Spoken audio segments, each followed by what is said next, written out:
Hey everybody, welcome to this month's One Can Learn. Wanted to let you know about a couple of other things tonight.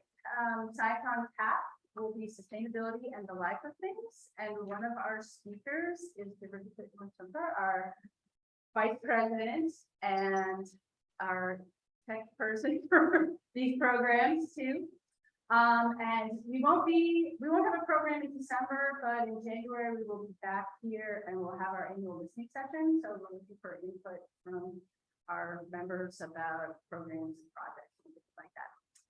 So with that, I want to introduce Chris Nicholson with Energy Check. He's going to talk about home energy audits, and I can personally vouch for the benefit of it. I had one done at my house. We had some additional insulation put into our attic before we had solar panels put on our house. So anyway, I will let Chris take it away. Okay. Thanks, Ann. Thanks, Sustainable Blacksburg.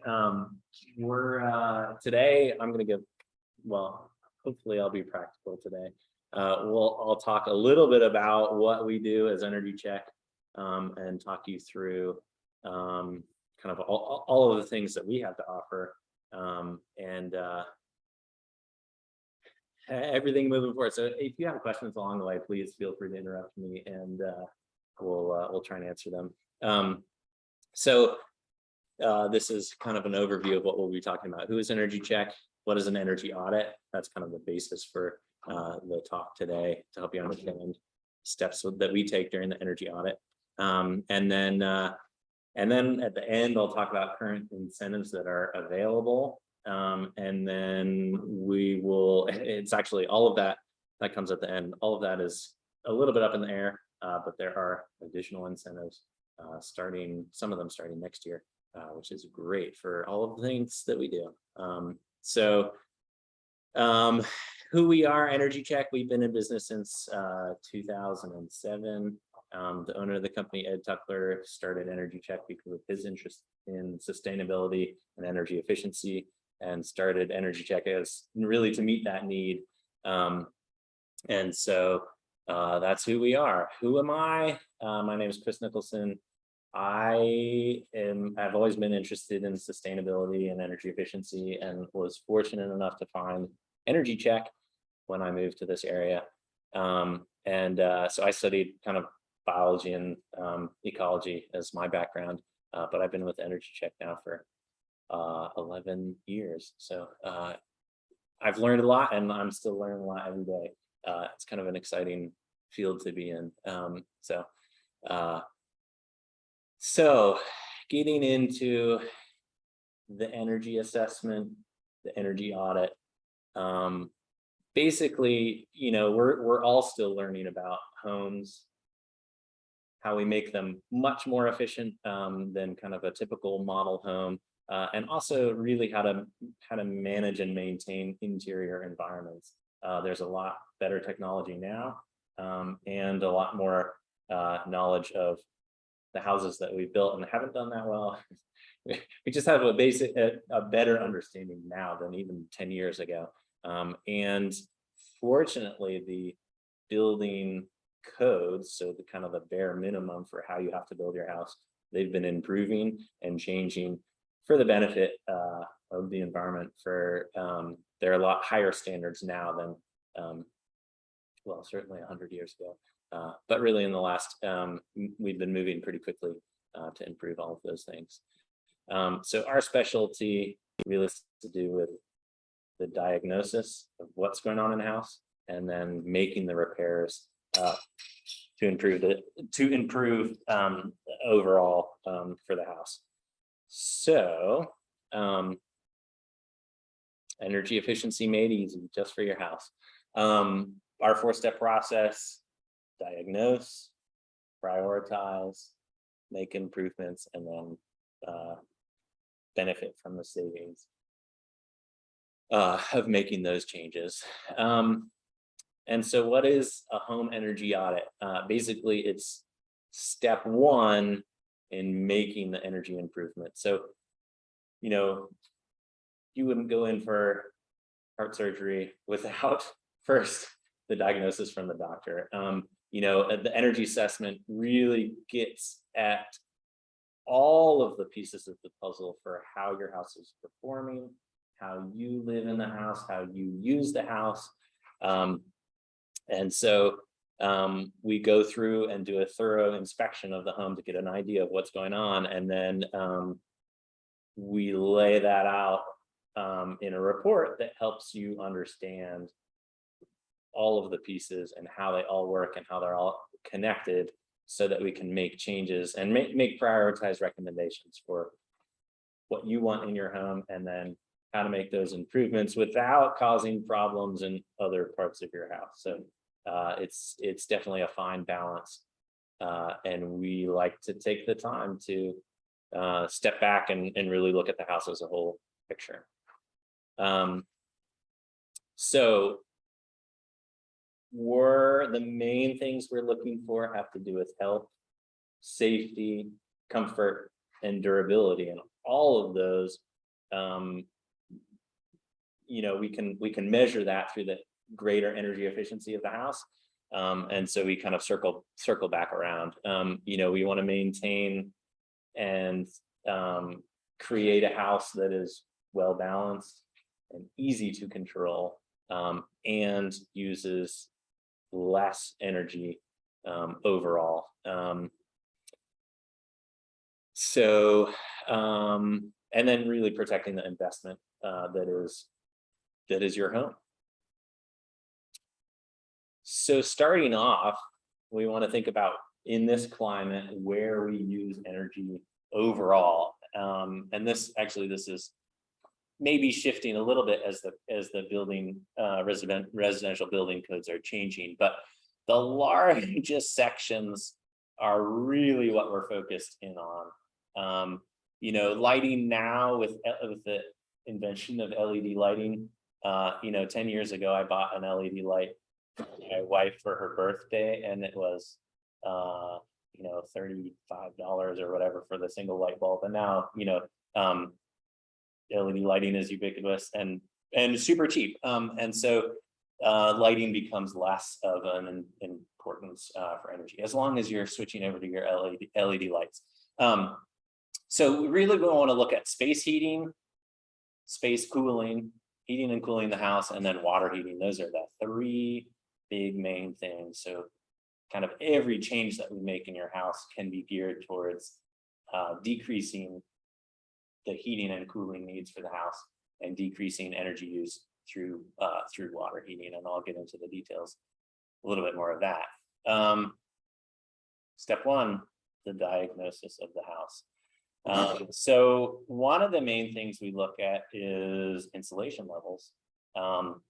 You may have started to notice in your houses now, it's starting to get cold out. And so hopefully you're not too cold in your house, but that's a really good indicator of you probably need more insulation, and you probably have some major air leaks. So this diagram kind of shows where some of those air leaks could be.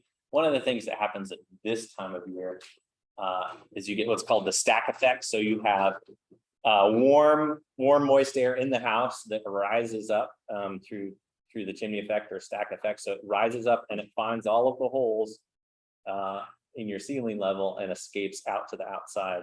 At the same time, it's sucking in the cold, dry air from the house. So this time of year, our houses typically get dry and use a lot of energy to maintain interior relative humidity and temperature. So anything we can do to slow down the flow of air in and out of the house is a benefit to you living in your house. We have some pretty cool tools that we use. This is my favorite. This is an infrared camera where we can see temperatures and temperature differences in your house. So I can look at a wall or look at a ceiling and know if there's insulation missing or if there's a major air leak. We use this tool in conjunction with what's called a blower door. We do an air tightness test and really determine how leaky your house is overall. So right now there's a certain set standard for new houses for how leaky they can be. If they don't meet that, you don't get to move in. We have to seal those air leaks before the house passes inspections. So we run a big fan in the front door, and we can pull in. So like on this picture, we can pull in air through underneath the door, and you may have already noticed that. So the big fan kind of exemplifies or helps helps us show some of the issues that are going on with a little bit better clarity. So in these pictures, we're pulling in cold air from an attic, or in on the top left corner. This was a wall in a bedroom that just actually didn't have insulation in it, and I could very easily see that with our inspection down in the living space, and that was confirmed by crawling up into the attic. So these are all potential problems that can go on. Typically, if you have a leaky duct system, you know, you're paying to heat and cool the air, and if that's running through your attic and 20% of that is leaking out, you're just heating up your attic space, which doesn't need to be, and heating up the outdoor air. Anyway, wasted energy that we can slow down. You know, basically all these pictures show the top right picture. Pictures show again, when we have our fan running, we're pulling cold air from wherever down through the wall system, comes out through where we've drilled holes in holes for wires in the attic. Those are some of the places where those holes can occur. So all of this, we want to slow down the air leaks in the house.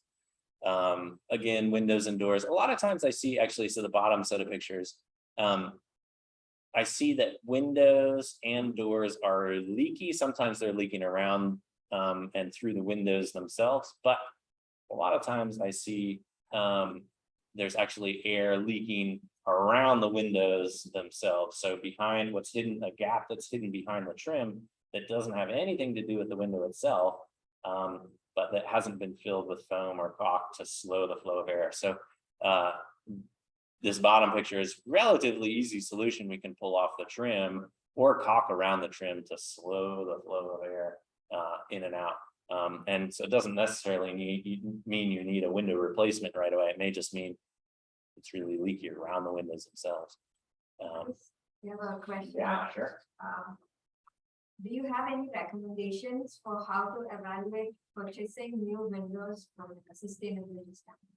From a sustainability, yeah. So the question was, do I have a way to evaluate whether window replacement is necessitated, and really how to evaluate that? Yeah, How to evaluate the window replacement? So, yes, typically, like, we can model windows, like replacement windows, and you know, fortunately there is, and now we can think about replacing with triple pane windows, so that's a really good thing. Typically the modeling of replacing, so like if you start with a double pane window, most houses now have double pane windows. If you start with a double pane window and you're thinking of replacement windows with a better quality double pane window, typically the return on that investment is well over 50 years. And so, you know, if you think about triple pane windows, that's kind of a different ballgame right now. Triple pane windows are that much more expensive, and they'll save you like maybe a third more than a double pane window. Anyway, again, we're looking at a decade's return on window replacement, typically. There are some exceptions to that, and so most of the time there are a lot higher priorities for making the changes than it would be to replace your windows, but that's something that totally depends on how the house is as a whole. And if we can find and notice that there are air leaks around the window, a lot of times that will be a better return than replacing windows. So that makes sense.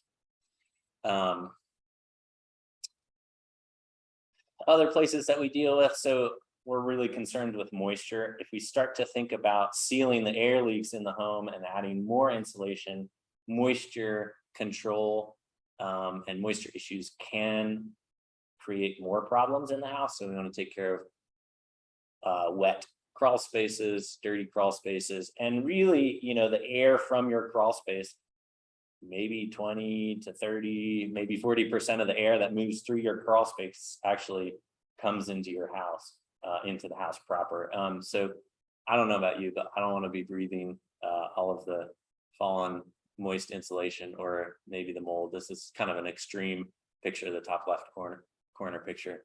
But either way, we want to make sure to control that. And, really that goes back to the durability of the home itself. We want to maintain your home in a multitude of different ways. But if your foundation and your base floor is rotting out from beneath you, we wouldn't want to think about air sealing and insulating in the attic before we take care of some of the issues in the basement or the crawl space. Another big thing that we do, and this is has a little bit less to do with energy efficiency, more to do with health and safety. We look at and test gas appliances in the home. And so we test for gas leaks. Right now, I haven't kept a recent percentage listing, but I would say 30% of the homes that we test have some kind of a gas leak. So, gas leak testing is really important. That's not something that typically is done inside the home. And then we also test the efficiency of any of the other gas appliances in the house. And so really, in thinking about gas and combustion appliances, the new mantra is moving away towards gas inside the home. A high efficiency home, really there's not much place for gas to be delivered to and combusted in the home. The gas appliances are a lot less efficient. Right now they're really cheap. We use them. But they also bring with them a whole host of other hazards.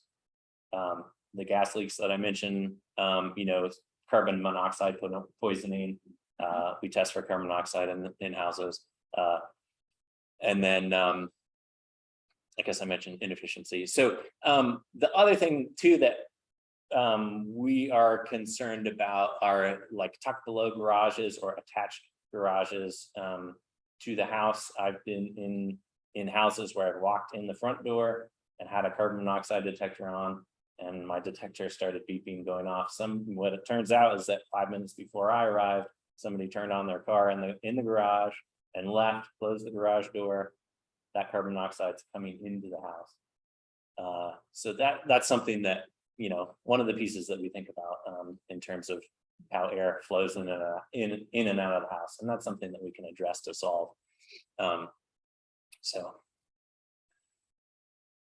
So what's going on? So step 2, prioritizing taking all of the pieces for what's going on in the house and making a prioritized list based on some of the health and safety and durability side of things, and then really strictly the energy efficiency side of things. What is going to be make the biggest change for you? What's going to make your home more comfortable? What's going to save the most on your energy bills overall? And we try and work hard to model that savings for how to make those changes. And really then it comes back to you in your house. What are your top priorities? Maybe you do want a new window that the seal is broken on it and it's foggy, and okay, so we replace your window. Maybe you're really concerned about moisture in a basement. Those are all things that we want to address as part of the overall larger picture energy efficiency project. And here are some of the benefits of making any of these kinds of improvements. We want to control the flow of air in and out of the house, which will really lead to better comfort, potential reduction in allergies coming in and out of the house, allergens. We want to look at more even temperature. So maybe you have a bonus room that gets really hot in the summer, really cold in the winter. We can make changes to help resolve that. Maybe you want to lower your carbon footprint, reduce emissions overall. These are all things that we can help guide to. So we really want to think about designing a project to make and meet as many of these things as we can.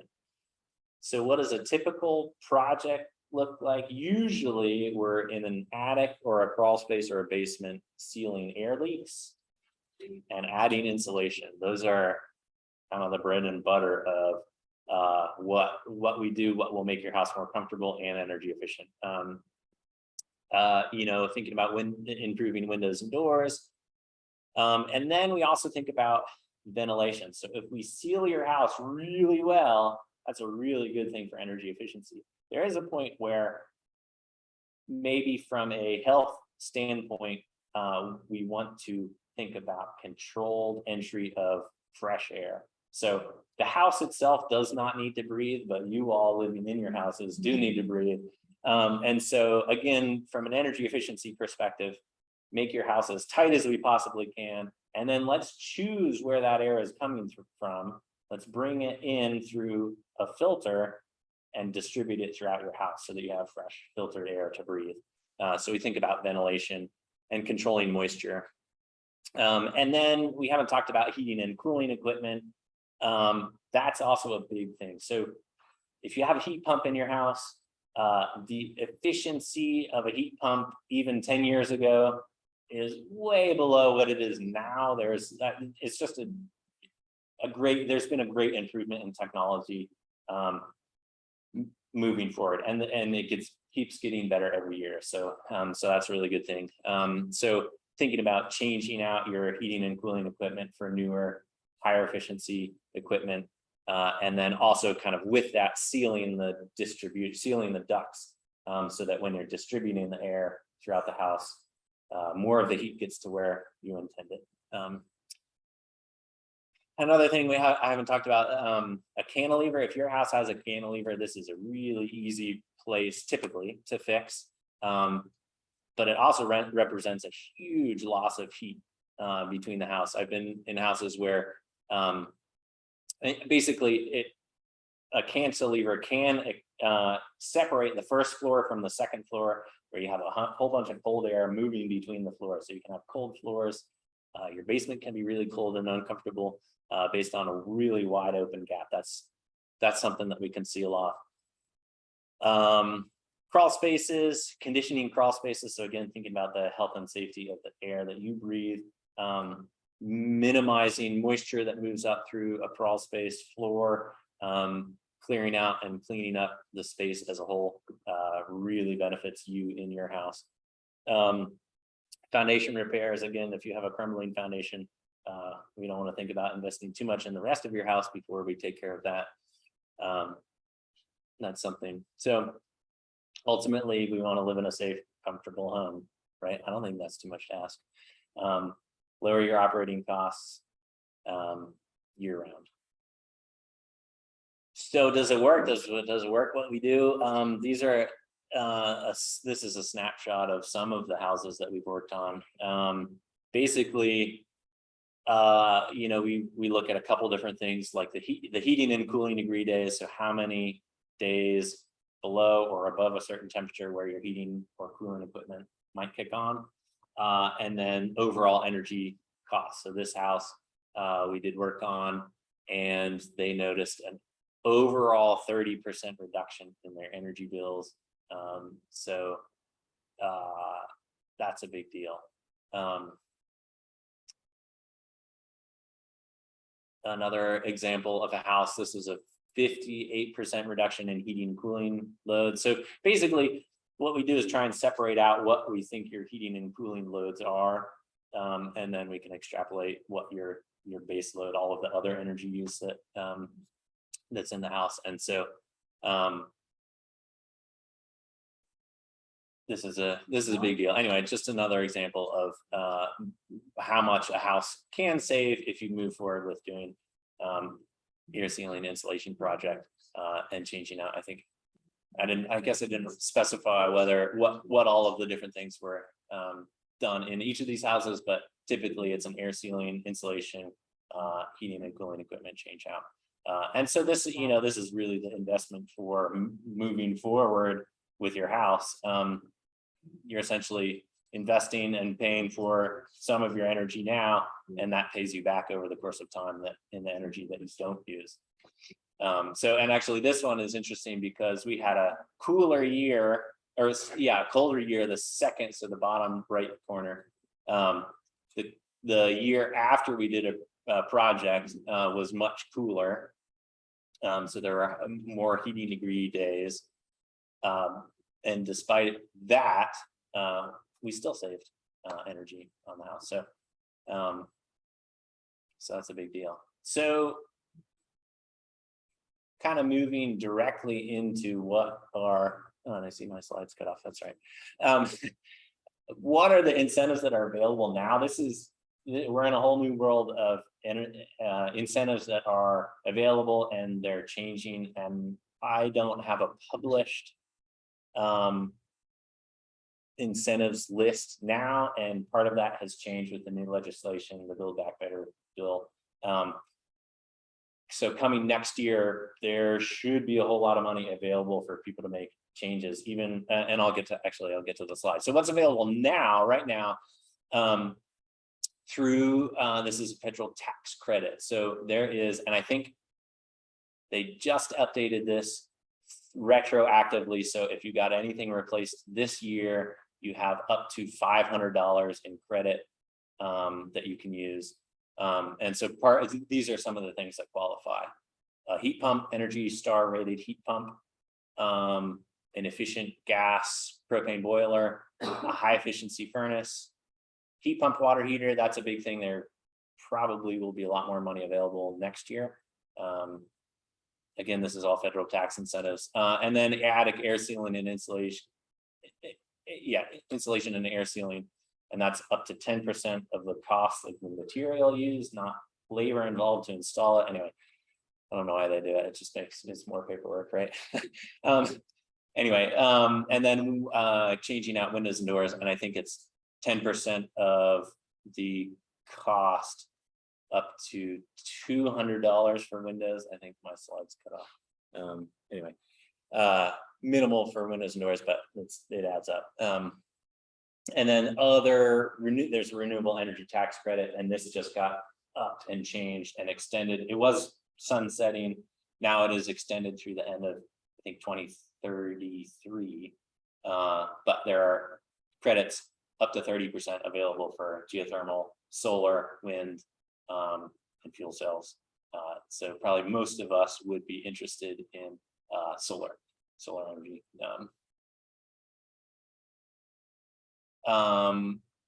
So here are the ones that are likely to change, and there will be additional incentives for it, and it's yet to be determined when that money is becoming available. Maybe somebody knows more than I do. I've been searching around for the exact details on all of these things, but it looks like we'll get a discounted or a credit for you doing an energy audit in your home, for replacing your heat pumps with high efficiency heat pumps. Heat pump water heaters are a big thing, and heat pump dryers are kind of new to the market in the US. They've been all over the place in Europe for quite a while.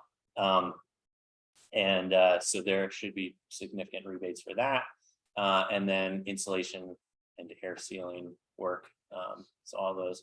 And then if you are on Appalachian Power, so those of us who live in Blacksburg, this doesn't apply because Tech Electric doesn't offer these, but if you're on Appalachian Power, here are some potential, and these are basically like a mail-in rebate. You apply through Appalachian Power for these once they've been installed, and so you can apply for attic insulation, air sealing, and a high efficiency heating and cooling system. So that's the potential for that. And then again, here's another list of smaller incentives directly through Appalachian Power Company. And these, I think, I don't really know the way that their programs work, but it seems we've been doing these for about 5 years now, and so I have no reason to believe they won't be continued. But here's another. So the heat pump water heater. I haven't really talked about a heat pump water heater. We like to install those. A heat pump water heater is really 2.5 to 3 times more efficient than a standard electric water heater. And what it is, basically, there's a little miniature heat pump that sits on top of the water heater and exchanges the energy with the ambient air. So even if you put it in a relatively cold basement, that heat pump will extract the energy from the air and heat your water with that.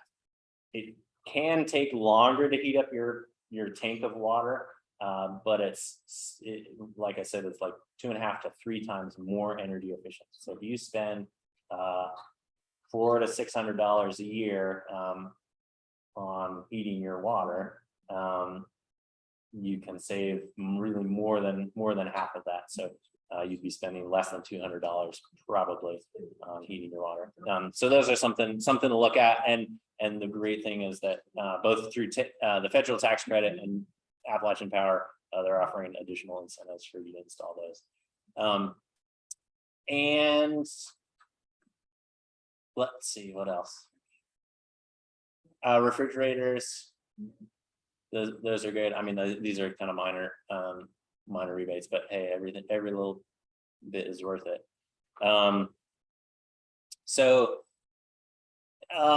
These are some quotes from some of the people we've worked with.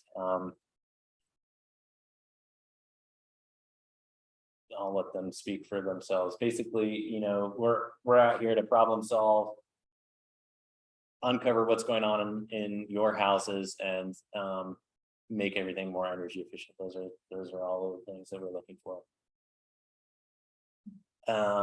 That's kind of all the prepared presentation I have, but I want to open up to questions if you all have any, or if you're got your mind rolling, or if you have a specific question about a specific piece of equipment in your house, or hot area, cold area, anything. I'm here. So.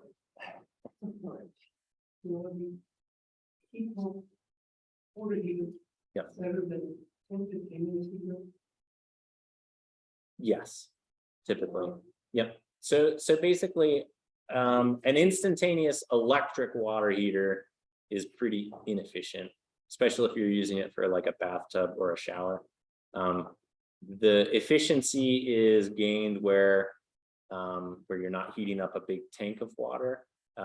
But so if you look at it from a strict energy input, so if you're comparing electric to electric, both a standard electric and a electric tank water heater, instantaneous electric water heater, they're about the same efficiency. You put 1 unit of energy in, you get 1 unit of heat that goes into the water. A heat pump water heater uses 1 unit of energy, but you get out about 2.5 units of heat to put into your water to heat it that way. So from that standpoint, and also, I mean, that comparison goes well with a gas instantaneous water heater. So the gas instantaneous water heater, you use 1 unit of energy and you get out just less than 1 unit of heat to heat your water, and then that travels to your house.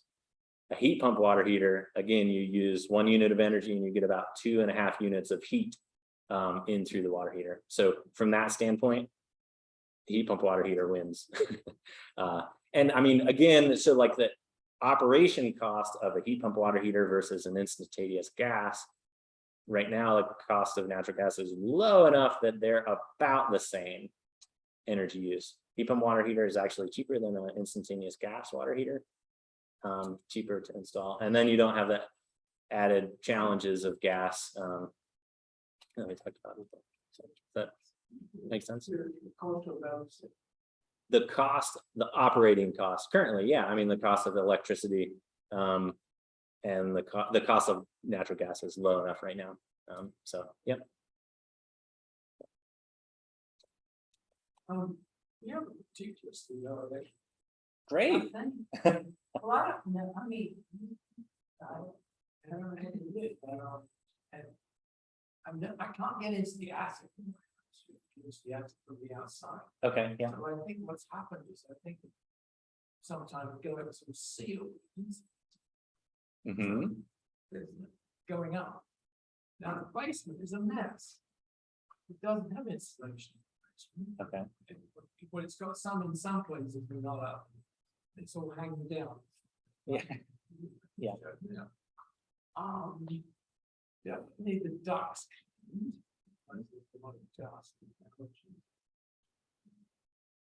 But, you know, relatively, I suppose.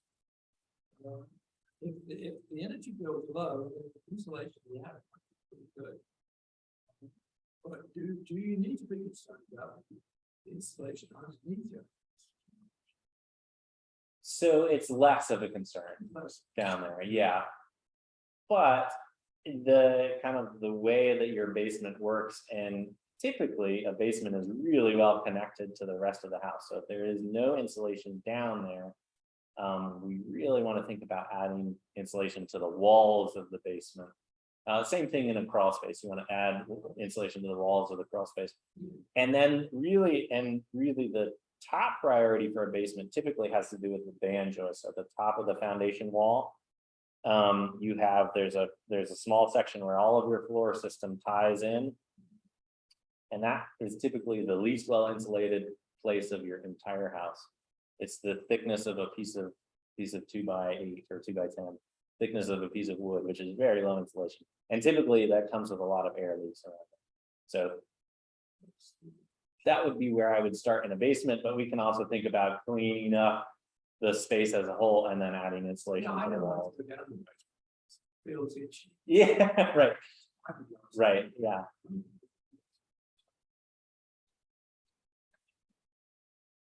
The other thing is solar panels. Yep. And our house faces the wrong way.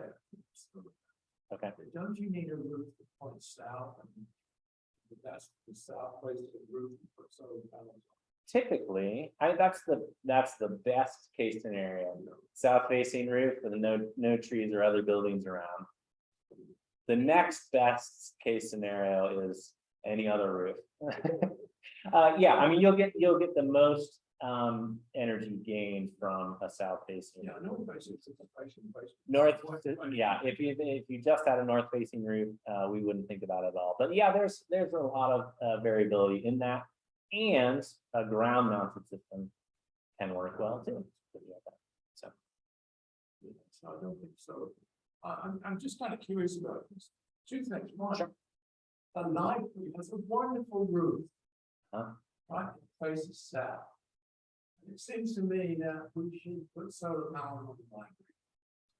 I've heard of Great. that it save so much money, all the librarians go to do grades. So. right. Who do we need to talk to, Ann? I don't know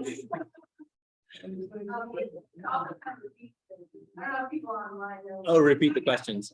Oh, sure. We started talking about solar as an option, as a possibility, which is great. I mean, so basically my perspective on solar is that, you know, you're already using the energy in your house. If we can do an energy check project, you're going to reduce the overall energy.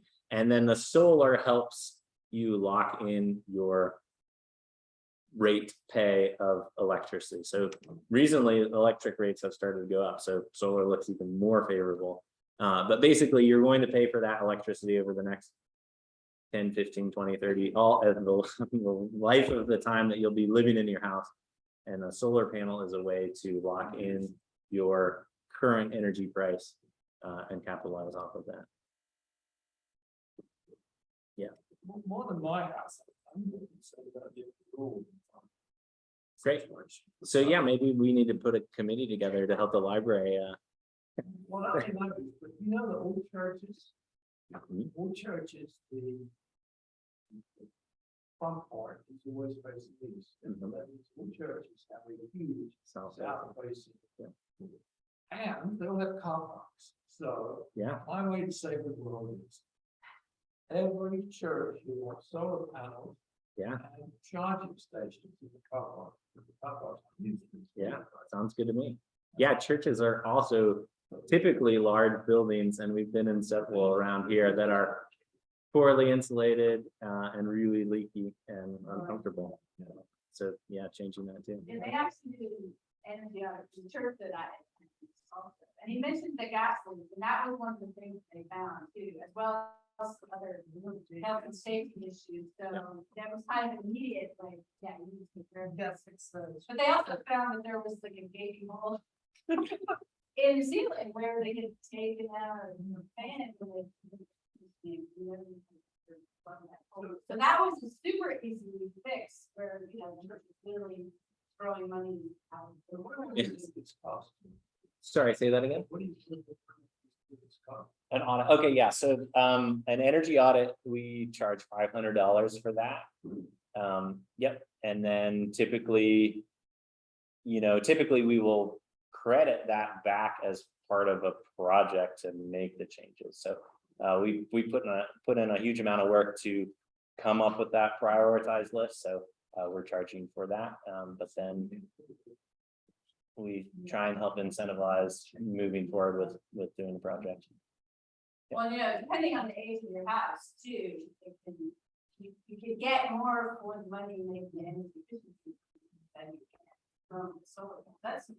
And a lot of times they recommend having the energy audit done first.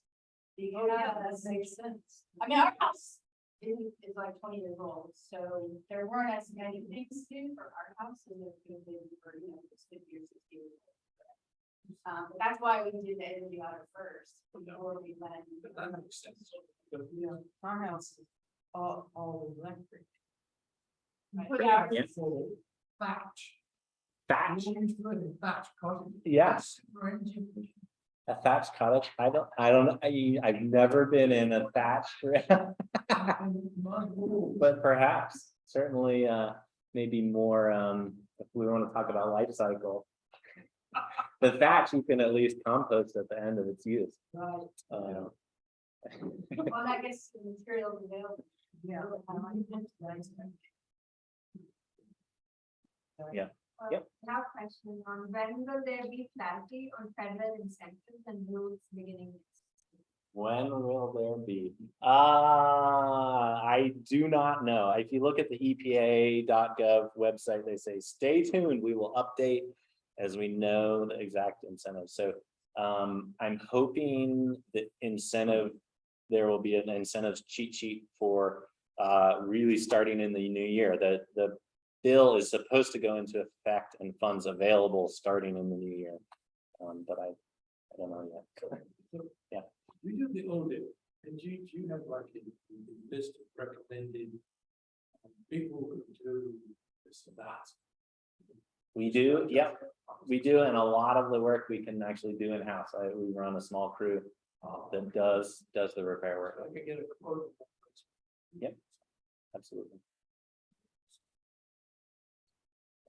Good question. We added some insulation. Mhm.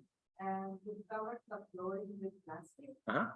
There's a moisture there under the plastic. Mhm. So the question is, I don't know if people can hear. So the question is, if moisture underneath a crawl space vapor barrier is a bad thing. I think we would expect that in most crawl spaces unless we've done a really good job of drainage on the outside. Typically moisture like that, if we can control it with a thick piece of plastic, to keep it from coming up into the house, that's where we want to control it. Yeah, that's. Great. And so then we would, yeah.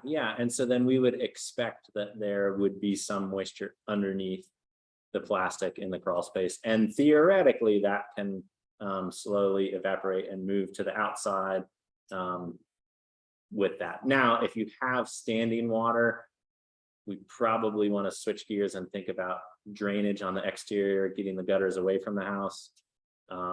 Anything to do to direct the rainwater away from the house. We kind of want to start on the outside. I had a house where I put down plastic in that happened to the cross. Of course, I didn't do anything about it. Yeah, yep. Yeah, if the drainage on the outside is done correctly, our crawl spaces should start to dry out, but there's a lot of embedded moisture in the soil below our houses too.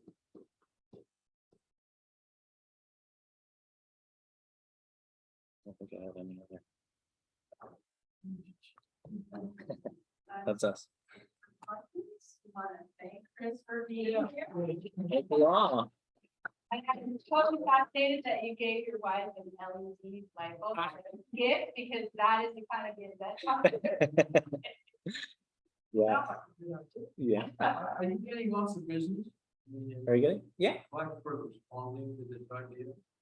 It seems to be, and yeah, I mean, with your help, basically, we want to let people know that we're here and we can help with all of this. So yeah. Since 2007, yeah. So, but yeah.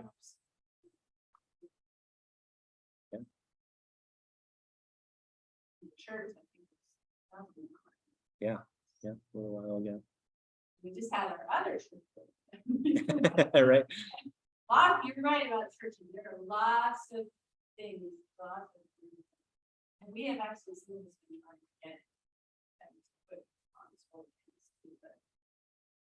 you know, funds are limited, and you know, especially post COVID. I mean, and donations are down. If you have investment, if you can save money at the time, you can make over 10 or 20% per year. Borrow money. Right. Right, there's a lot of Yeah. other priorities. Considering stuff market. Yeah. Right, well, you know, one of the things I feel like people seem to always look at these kinds of things as what is the return on my investment? But a lot of times with other improvements to your home or things that you just want, and people don't look at it the same way. They don't say, oh, well, am I gonna get a return on this new carpet or on these, you know? Right. Yeah. These aesthetic